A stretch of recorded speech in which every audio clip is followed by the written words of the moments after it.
Ignition and liftoff.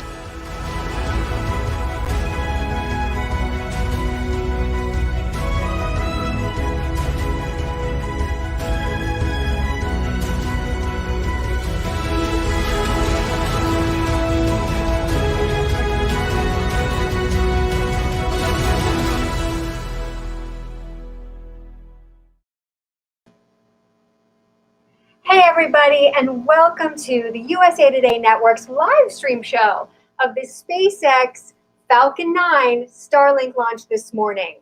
I'm space reporter Rachael Joy. And I'm Antonia Jaramillo, and we are here at the Florida Today, USA Today Blockhouse at Kennedy Space Center, and it's a gorgeous morning today. It is a beautiful day for a launch. Oh yeah, weather's currently 80% go. In fact, it might have honestly improved, and we just don't know yet, but it is a great day to launch a rocket and go outside and see that baby take flight. So launch is currently set for 8:46 a.m. and that is still good. That's still a good launch time. That's right. Kyle says launch time. We love launch time. Yeah. So everything is looking really good. 80% go weather. It's gorgeous outside. We're here at the press site at Kennedy Space Center, so we can see the launch pad. It's right there, pad 39A. We've got a clear view of it. See the rocket. Looks like a good looking rocket to me. I think it looks great. I mean, especially because the booster, this is only going to be the second time it's flown. So that means it also doesn't even look that dirty, you know, compared to like all the other boosters that have flown like 5, sometimes 6 times, and it's just basically charcoal black. And this flew on the GPS-3 mission. That's Is that right. correct? That was Okay. its first mission. And now it's going to fly the 12th batch of Starlink satellites. And that's going to get us up to about 700 satellites in that Starlink constellation. Yeah, I mean, when you think that the first Starlink launch was May 2019, I mean, less than a year and a half ago, and now we're already up to the 12th launch. Like, that's crazy. Although also it's also still such a small number compared to the fact that SpaceX wants to have about 42,000 of those Starlink satellites in low Earth orbit. I mean, 42,000. So for those that don't know, Starlink is another one of Elon Musk's ventures. So basically the Starlink satellite constellation will provide high-speed internet from low Earth orbit. And, you know, the big deal there is that currently high-speed internet coming from space is coming from like a big mega satellite that's way up there, like 35,000 kilometers. It's orbiting the Earth. So Starlink, though, will be thousands, like you said, of these much smaller satellites in a constellation or a train, they've been calling it, much, much lower at around like 500 kilometers. So much closer to Earth. Now, what Elon Musk is saying is that you can imagine that round trip, right, from Earth to that satellite is much shorter, therefore much faster internet. So you can do gaming and stuff that you can't do with the big one that's far away. Yeah, the one that's way out there. The big one that's far away. You know, you can't do the gaming and stuff. So that is definitely what SpaceX is saying you're going to be able to do with Starlink. Now, here's the tricky bit, though.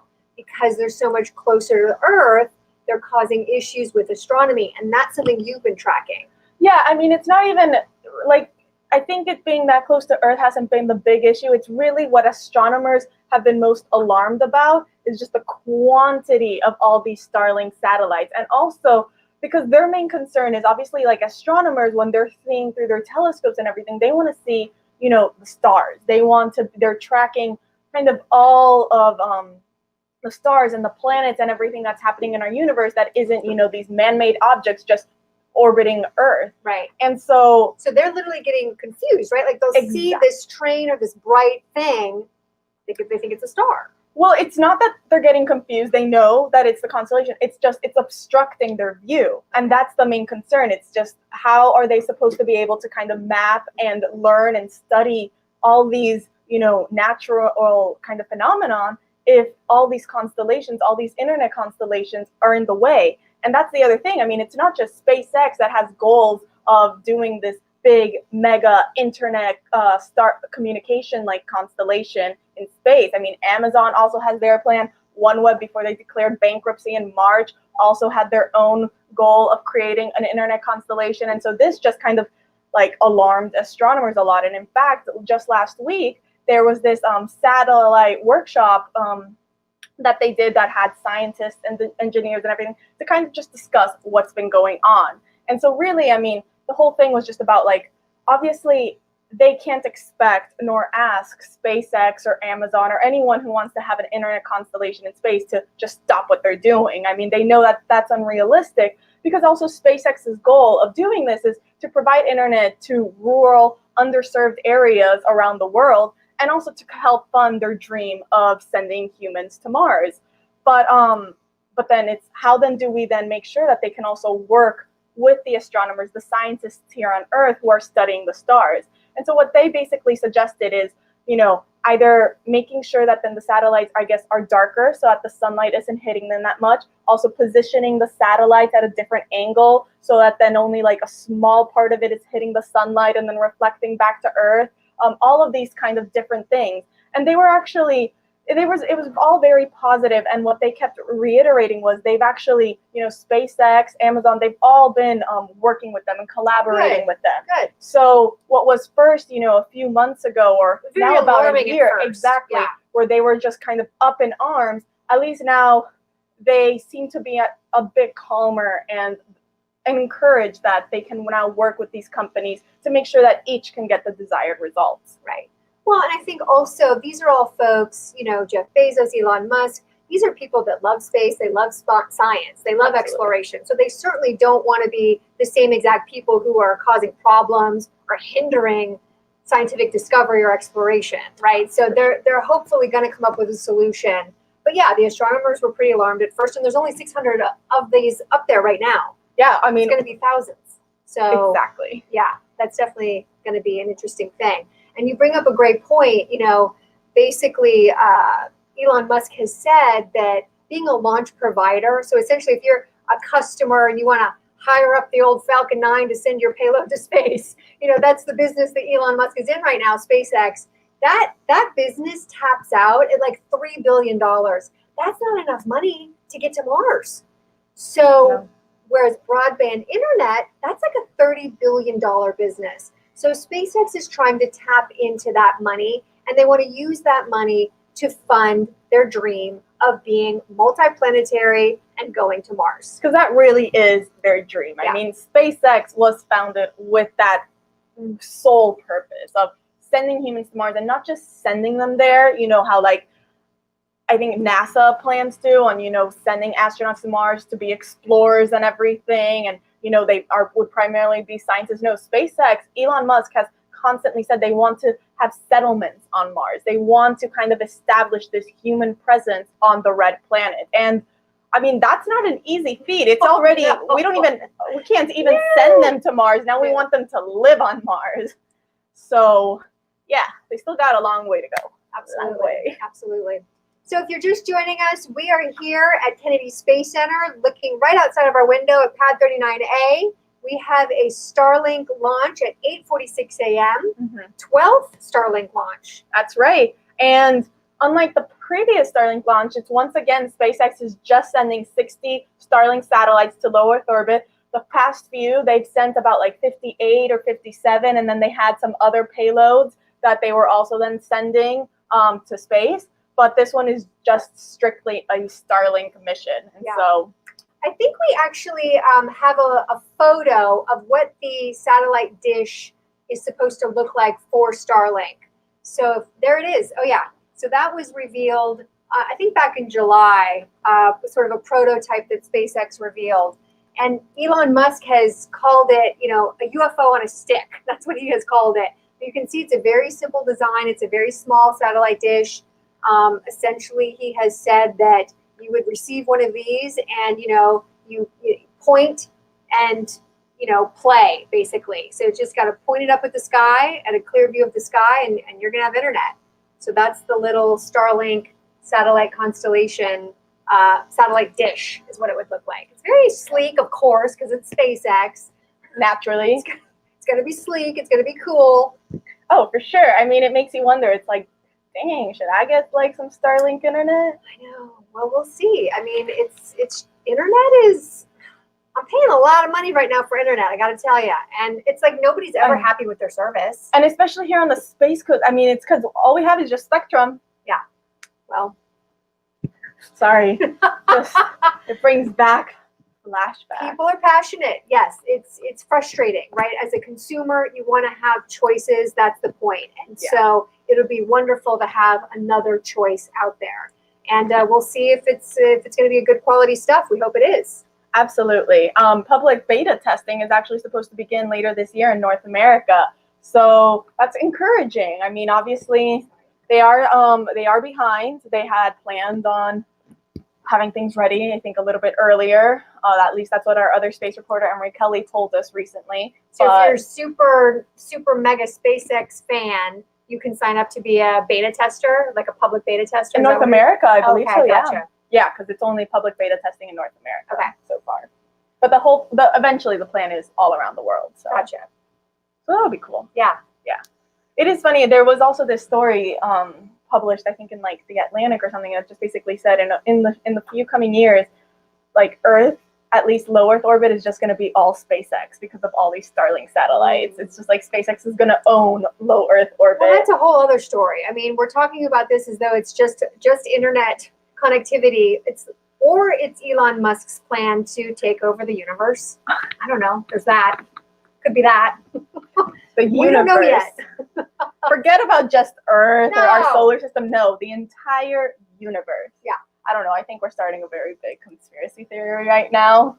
I'm just joking, I you guys. just said it was an idea. Okay. Okay. I don't want to alarm anyone. Okay, is Rob's giving us a comment here? What's happening? Getting hellos from New Hampshire, Ohio, and Australia. Well, hi, guys. What time is it in Australia right now? It's not that late. Aren't they like 20 hours ahead? I don't know. Maybe they can tell us. Yeah. So we are here getting very close to launch. Has fueling begun? Yes. So fueling has begun. Yeah, we are T-minus 19 minutes until liftoff. We have a scheduled liftoff for 8:46 a.m. Weather looks amazing. I believe we're still at 80% go, unless, Emery, have you heard anything different? No, so still 80% go, which is great news. That's a very, very good probability for weather, especially considering the fact that just on Sunday, SpaceX had another launch, and that was only 40% go for weather, and they were still able to lift off. They So sure did. weather should not be an issue today. I just want to turn the camera so that we can show you Emery Kelly, third member of our space team. There he is. Just got a haircut. Looking good. So Emery is paying attention to the countdown nets from SpaceX so that we have all that information that is happening between mission control and the launch team, and he gives us those updates, and then we are sharing them with you. But unfortunately, he doesn't get to be in the shot with us. Oh. Oh. We're still working that out. Yeah, we just need maybe some more cameras. Yeah, more Eventually. cameras. Yeah. Send more cameras, USA Today. Yeah. Thanks. That would be nice. Oh, it's apparently 10:27 p.m. in Australia. And we're also getting hellos from North Carolina and Canada. Very My good. family's in Canada. They sure are. Yeah. It's probably them. Maybe. Yeah. Hey, you guys. Well, at least maybe my mom. My siblings know. And also my Lena. dad's probably working, yeah. But that's sweet. So everybody, we are here at Kennedy Space Center for the launch of the 12th batch of Starlink satellites at 8:46 a.m. Fueling has begun. Weather is 80% go. It looks gorgeous. And shoot us any questions if you've got any questions about this launch, about what we do, about, I don't know, Kennedy Space Center, anything else. Another launch we have coming up this weekend, hopefully. Yeah, maybe this weekend. We're not maybe next entirely week. sure exactly. Is the Delta IV Heavy that was postponed from last week. You might have recalled, if you were with us, that we were here bleary-eyed, 2 a.m., 2 days in a row, really hoping for that launch to happen. And that was United Launch Alliance's Delta IV Heavy rocket. It was supposed to launch originally last Wednesday, then it got pushed to Thursday. Then we get there Thursday, it gets scrubbed due to technical issues. They sort out the issues, they then decide to do it on Saturday. We get there Saturday, and at T-minus 3 seconds, the ignition starts, the rocket lights up, and boom, the computer hits an automatic abort, It and was so it's another dramatic. scrub. It's called a hot fire abort. There you go. It's just like it sounds. I mean, basically, ignition, flames, the whole deal, lights up the sky, and you're braced like the way you are. You're waiting, and then nothing happened. Just darkness. So we knew right away there was an issue. So United Launch Alliance is working on that issue, and hopefully that launch is going to be maybe this weekend, maybe not, or early next week. We don't know. That's right. I mean, they said they needed a minimum of 7 days. So that means no earlier than this Saturday. And so far it's Thursday and we haven't heard anything. And True. usually they let us know a few days in advance when they're planning on launching again. I mean, this isn't SpaceX that just tells us on the whim. No offense, SpaceX. Calling out SpaceX. Sorry. That's what we do. Yeah. But they like to keep us on our toes. We get a little bit more notice with United Launch Alliance. It's true, Absolutely. and that is a lovely thing. We do Yes. appreciate that. So, considering it's Thursday, most likely you're thinking not this weekend then. well, I don't know. Anything could obviously happen. Yeah. But from my humble opinion, it doesn't look promising for at least this Saturday. Maybe they'll try Sunday or Monday. Honestly, I feel like we could do a safe bet for next week. Right. Just hopefully not Labor Day. Because it's Labor Day weekend. That's true. Here in America, it is Labor Day weekend. And also in Canada. oh, okay, good. Yeah. Good. Yeah, good for them, right? Yeah, they care about labor. The laborers. We're laborers. We all are. Yeah. I think, the only people who aren't laborers are like the royal family, right? Good point. And they're not here. That is true. All right, everyone. So just a reminder, we have a launch this morning from Kennedy Space Center's Pad 39A, historic Pad 39A, which sent the Apollo astronauts to the moon. The shuttle program. Program, absolutely. So we are here waiting for the 12th batch of Starlink satellites to head off to space this morning. That's right. They're sending 60 Starlink satellites to low Earth orbit. The whole goal of Starlink is to provide internet connectivity to, all around the world, but primarily to these rural, underserved areas. And upon success of this mission, there's going to be about 700, a little bit more, give or take, in low Earth orbit, which sounds like a lot because that means, already a few Starlink launches ago, SpaceX already became kind of the primary provider to have the most satellites from them in low Earth orbit. But when you consider the fact that they plan on having 42,000 eventually, 700 is nothing. But still, it still would be a great feat for them. We are definitely hoping for a successful mission. Unlike Sunday's launch, which brought us those amazing sonic booms when the first stage booster landed here at Cape Canaveral Air Force Station, SpaceX today is actually planning on landing their first stage booster on the drone ship, Of Course I Still Love You, which is stationed in the Atlantic Ocean a couple hundred miles out. So unfortunately, everybody here on land, everybody here on the Space Coast won't get to hear that, which is always kind of a bummer because that's always a lot of fun. It is. Now, they've also got the other ships out there with the nets, right, to collect the fairings. Is that right? That's right. Doing It's that this time? Mystery and Mischief. Yeah. Okay. Yeah. Because I remember because it's technically called Miss Tree and Miss Chief, but you say it together and say it quickly and it's Mischief and Mystery. That's right. It is. It's a fun little inside SpaceX joke. So those two ships are out there and they're going to attempt to collect both fairing halves. Absolutely. Which has been done. We've done that already. But not that many times. No, I think once or twice. Yeah, we have definitely, there's been now a few times where they have been able to catch at least one of the fairings, but I think it's maybe only been one or twice. Definitely only a handful that they have been able to catch both fairings. Emery, how many times have they caught both fairings? Same time? Yeah. Just Yeah. once. Okay, so this would be the second time. Well, if they catch them. If they do it. Yes. Yeah, if they do it. And that's much harder to catch the fairings as opposed to the boosters. They have had over 50 successful booster landings. And that's still obviously not easy, but for some reason it does seem like it's much easier to land those boosters and recover them than the fairings. Well, the boosters have little engines in them. Exactly. They are coming down. There's a lot of science and, obviously computers in there to get them to get to that spot. The fairings, they literally are catching them. Yeah, the fairings, they deploy their little parachutes and they're like, we're going to go wherever we please. They're just floating down and they're literally catching them. So that's harder. Absolutely. It's like being like in a baseball game. You're the pitcher, with the thing, and you're like. Is it the pitcher? Isn't the pitcher the one? The catcher. Yeah. No. I would feel Third baseman. I don't You're know out there baseball. trying to catch. You're a soccer girl. Yeah. Yeah. Anyway, you're out there trying to catch the thing. But I just wouldn't picture it wouldn't be the pitcher. It wouldn't be the pitcher.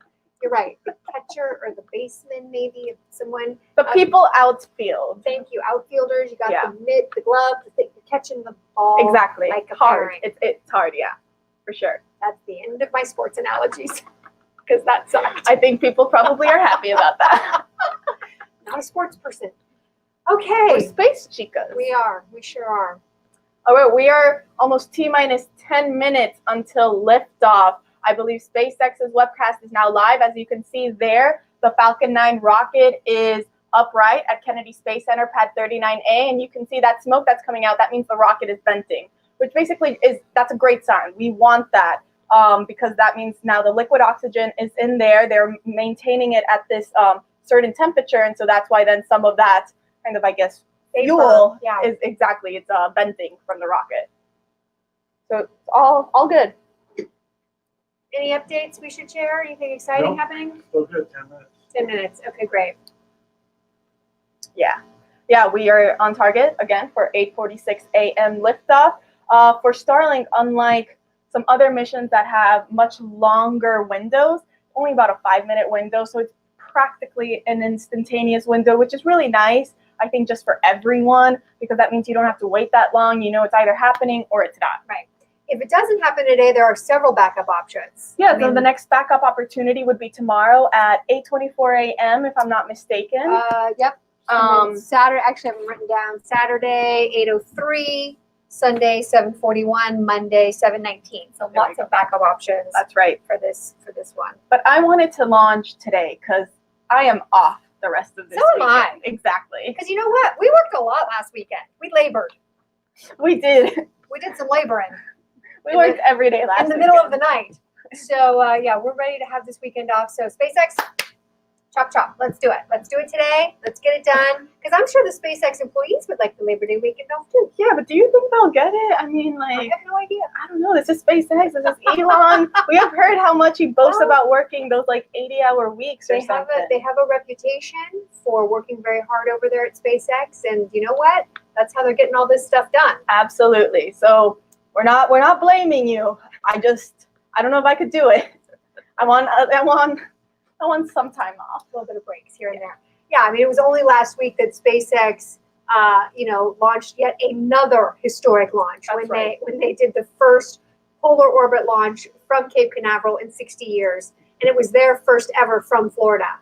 Those polar orbit launches are typically coming out of California, out of Vandenberg, but this was the first time here at Florida. That was just last week. So not even. That was on Sunday. That was like what, 4 days ago, and it was also just, it was really cool to watch because we usually see when they are launching from Launch Complex 40, that rocket obviously it goes vertical for a while, but then it kind of makes this like left turn as it escapes, the atmosphere. But this guy just went straight up and then did a sharp right turn, and so it was just very cool to watch. We heard people all along the Space Coast that were more down south. They also were just totally impressed by the view. I mean, they had never seen anything like that. Obviously, none of us had ever seen like that. And then what was even cooler was, again, getting to hear those sonic booms after, because it had been about 6 months since SpaceX had done a booster landing here on land. So it was definitely also a nice reminder. What's funny is, even though that was a historic mission, it was also supposed to be an even more historic day because SpaceX had originally been planning for its Starlink launch, the one that's happening this morning, to launch last Sunday at, I think it was at 10:12 a.m. and then 9 hours later, launch again its polar orbit mission. And they had to delay the Starlink mission due to weather, so that was a big bummer. But they were going to be doing a doubleheader back-to-back launches in one day, which also hadn't been done since the 60s for the Gemini program. now we just showed a shot of the two ships. Those were the nets that are going to attempt to catch the fairing halves. So they're out there in the ocean, in the Atlantic Ocean, in position to catch those. And hopefully the Starlink launch is going to happen today. It's looking really good. And then eventually, I'm sure not so far from now, there will be a SpaceX doubleheader 2 back-to-back launches in the same day. It's going to happen. Exactly. It's bound to happen just with the amount of launches that have been happening in this year alone. I mean, this is the 20th launch on the Space Coast, which, I mean, maybe doesn't sound that much, but when you just consider in the past few years, especially since the shuttle program retired in 2011, you would maybe see 20 launches in one whole year, and we're only at the beginning of September, and we still have many more to go. I mean, this year has been very, very big for the Space Coast, for the aerospace industry. I mean, first of all, we sent humans to space on a SpaceX Falcon 9 rocket from Kennedy Space Center Pad 39A, where again, SpaceX is launching their Falcon 9 rocket. So they definitely have broken many milestones this year. We're only a month or maybe 2 months away from doing it again. That's right. Crew 1 mission is about to go in October. I think right now it's slated for the end of October. October 23rd. So that'll be 4 astronauts going up in the Crew Dragon to the International Space Station. So it's been a very exciting year. You know, 2020 has been a hard year, obviously, but for space, oh my gosh, it has been a banner year for space. So, you know, it's been a mixed bag, but I think it also has brought a lot of excitement, a lot of hope to people. It's certainly been a lot of fun for us to be able to focus on space news because it is fun, it's exciting, and it's just something to look forward to. And that's what Elon Musk talks about a lot, in fact, in terms of going to Mars. He feels like it's hopeful. He feels like it's something that people can think about and really feel like that as a species, we can achieve really amazing things together. I mean, yeah, that's kind of what space exploration has always tried to do. It's always been this big thing about inspiring the next generation. And for sure, I mean, especially for us, we're space reporters. Of course, this is what we like to do. We want to be covering, you know, these launches and everything. And it's not just, we don't want to just be covering satellite launches, like how you have said so many times. No, we also want to cover the crewed launches. Absolutely. And we did. And the fact that we might be getting to do it again later this year and potentially also a few times next year, it's very, very exciting. There has been, you know, like you said, a lot of tribulations that have happened this year, but in the aerospace community, they have also had a lot of success in 2020, which, you know, good for them. Yeah. So there it is. There is the SpaceX Falcon 9 getting ready to go to space. It's on Pad 39A, historic Pad 39A at Kennedy Space Center. Ready to launch at 8:46 a.m. Another batch of Starlink satellites. And we're getting pretty close. What are we at? 3 minutes? Yeah, we're T-minus 3 minutes and 15 seconds-ish. Ha, jinx. So it's looking really good. We've had no news from SpaceX, so everything is looking really good. Weather is 80% go. So if it doesn't happen, it's not a weather issue most likely. And it could abort right at the last second. It's happened before. We've seen it. Absolutely. So we will not announce liftoff until it's really off the pad, because that has caught us a couple times now, hasn't it? Yeah. Yeah. Not as much. No. We're pretty good. Yeah, we're pretty good. So once this launch happens, SpaceX will be at about, 700 satellites? That's right. They'll have about 700 of those Starlink communication satellites in low Earth orbit, and their plan is to have tens of thousands more. So we can expect to see hundreds of more Starlink launches in the near future. Right now, with their Falcon 9, they can launch up to 60 Starlink satellites. When SpaceX's next big rocket, the one they are still developing and everything, that's called Starship, and that's the one that they want to send people to Mars. But before that, you know, Elon was just saying in the Human to Mars Summit earlier this week that they obviously have to do a bunch of test launches with Starship, and that includes also just doing a bunch of satellite launches on Starship. And Starship could also then launch those Starlink satellites, and that can actually launch up to 100 of those Starlink communication satellites. Tons of them up there. Exactly. There's another Starship test today, isn't there, in Texas? I think they're doing another, there's another 150 kilometer, 500 foot hop. They call them hops. Basically, it goes up 500 feet, comes down. So they're doing that whole program is in Texas. The whole Starship program is in Texas, so we don't get to see that, unfortunately, here in Florida. However, though, they are planning on building, they are eventually, obviously, like Starship, the plan is to also lift off here from Pad 39A And they are doing some development here on the Cape for that. But yeah, where their prototypes are, that's all in Boca Chica, Texas, which is just a super little town right there on the coast of Texas, right next to, I think, also Mexico. Right. Yeah. Right. So guys, we are a minute away from launch. We're going to go ahead and duck out. We're going to go just directly to the live stream, listen to that countdown, and we'll be back. Have a good launch.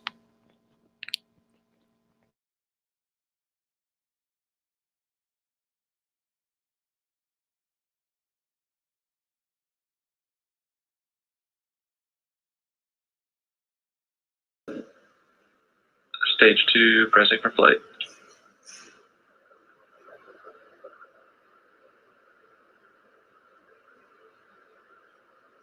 T-minus 30 seconds.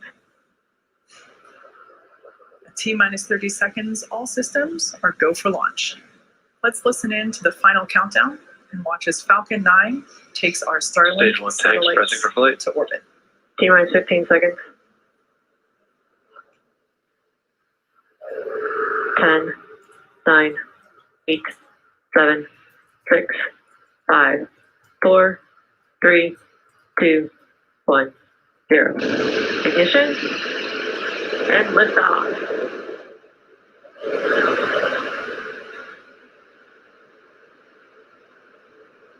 Vehicle switching downrange. M1D performance is nominal.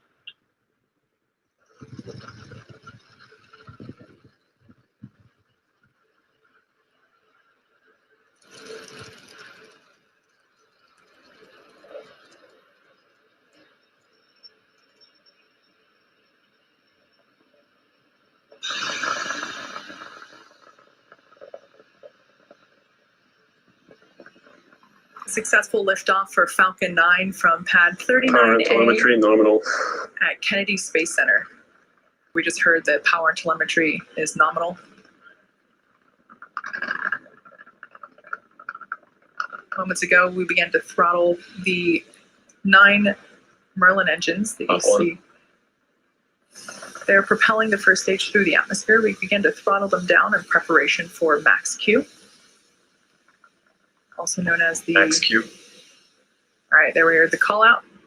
The vehicle just went through the moment in which it experiences the greatest aerodynamic pressure. In about a minute, we're going to have 3 events happening back to back. First will be main engine cutoff for MECO, where all 9 M1D engines will shut down and slow the vehicle in preparation for event number 2, stage separation. As the name indicates, this is where the first and second stages will separate. There we heard the call for MVAC engine chill, indicating that the second stage is preparing for that stage sep and ignition of MVAC. After stage separation, stage 1 will start to make its way back to Earth for its landing on our drone ship, and stage 2 will continue its journey along with the third event, SCS1 or second engine start 1, where MVAC will ignite and begin to propel the second stage along with the Starlink satellites to orbit.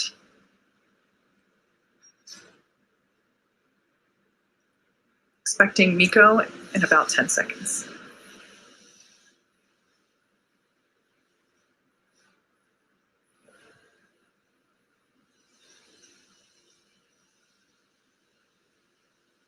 MECO. Stage separation confirmed.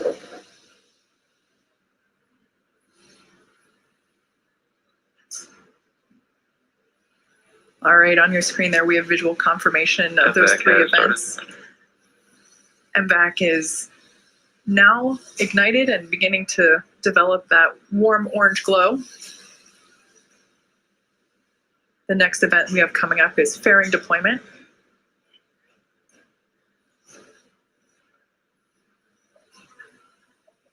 Fairing separation confirmed. There on your screen, we now see those 60 Starlink satellites. Those fairings will make their way back to Earth as well. Like I mentioned before, we won't be able to bring live coverage of the recovery attempt for those fairings, as they'll be happening after we close our webcast. So be sure to check in on our social media accounts for updates on that.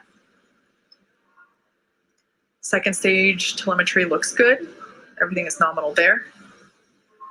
Now, as it heads towards its targeted drop-off orbit, first stage there on the left-hand side of your screen will execute 2 burns in order to make its way back to Earth.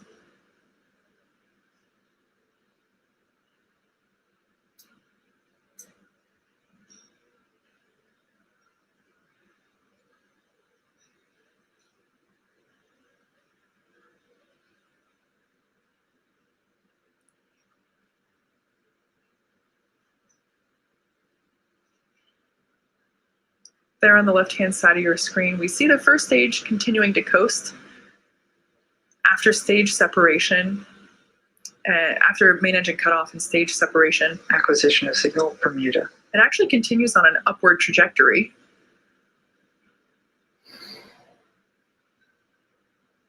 Its maximum height gets about 132 kilometers. And right about now, it should have reached its apogee and now beginning to make its descent, coasting using its grid fins. And Both vehicles are following nominal trajectories.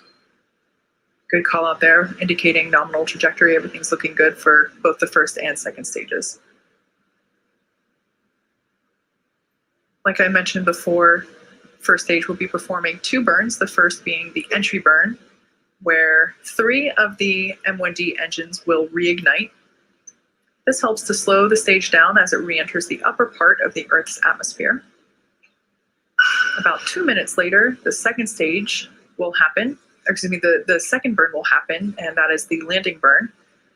And this is where a single engine will reignite and bring the vehicle's speed down rapidly as it prepares to land on our drone ship. Today's landing attempt will be with the drone ship Of Course I Still Love You, which is currently located 350 nautical miles northeast of the Cape.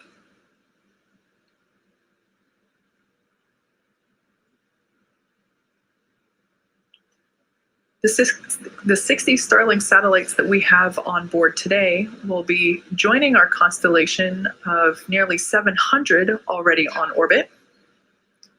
Again, these satellites are designed to provide high-speed, low-latency internet to us Earthlings. This is especially useful in places where good internet is hard to access or impossible. So not only rural areas, but thinking about airplanes and ships will also be able to Stage 1 receive FTS is saved. high-speed, reliable internet. Stage 1, entry burn startup. So there we have visual confirmation that the first of 2 burns, the entry burn, has begun. And this will last for about another 5 seconds.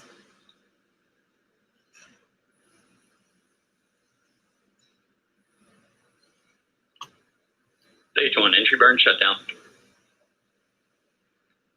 All right, shutdown of those, again, that was performed with 3 engines. Checking in on the second stage, everything continues to look nominal there. Trajectory is looking good.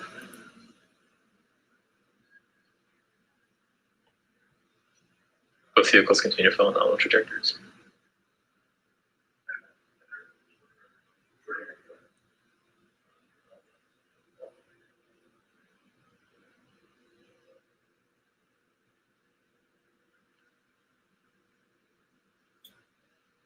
The next Stage event 1, that we entry transonic.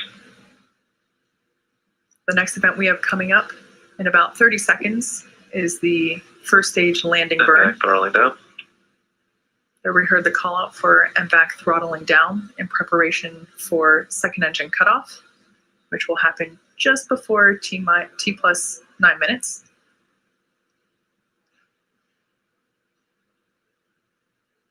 Terminal guidance.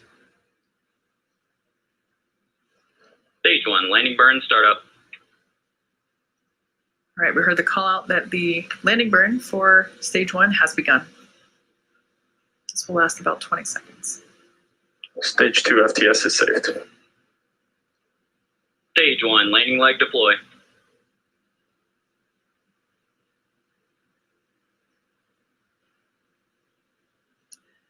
All right, visual confirmation Stage 1, there. landing confirmed.